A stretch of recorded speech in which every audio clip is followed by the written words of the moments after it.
حمدا الله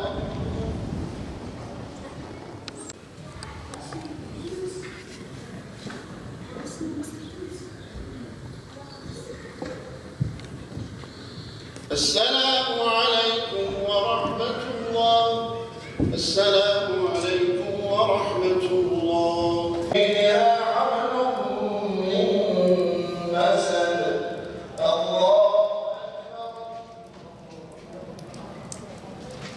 سمع الله لمن حمده الله.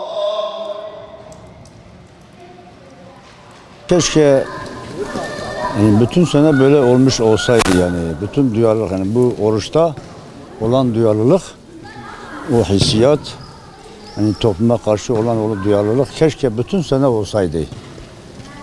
Ve bütün dünyada da olsaydı, değil ki Türkiye'de, Diyarbakır'da, Türkiye'de olan bu teravihi ve bu ayı bütün seneye yaymak. Öyle değil mi? Bütün seneye yaymak. Yani bütün seneyi getirip de bu aya sıkıştırmak değil. Bu ayı bütün seneye yaymak. Anlatabildim mi abi? Allah teşekkür ederim. Yani Ramazan 11 ayın sultanıdır. Yani herkes bu ay bekliyor. Bu ayda hani Diyarbakır daha bir güzel oluyor. Yani bu bulunduğumuz semt, yani Dakaplı, Sur, yani hepsinden daha güzel oluyor. Bir kere çarşı esnafı burada herkes Ramazan alışverişini çarşı esnafından yapıyor.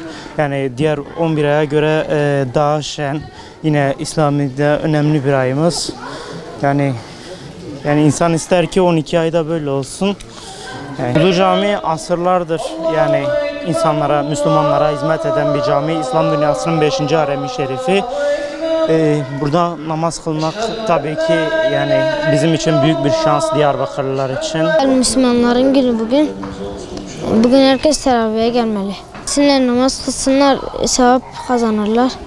Bu ay tüm Müslümanların günü. Ayda tüm çocuklar buraya gelmeli bence. Gelip herkes Allah'ın bu bize verdiği bu kıymetli ayı herkes yaşamalı. Oruç tutmak sevaptır. Namaz kılmalıyız. Abdest almadan namaz kılamayız.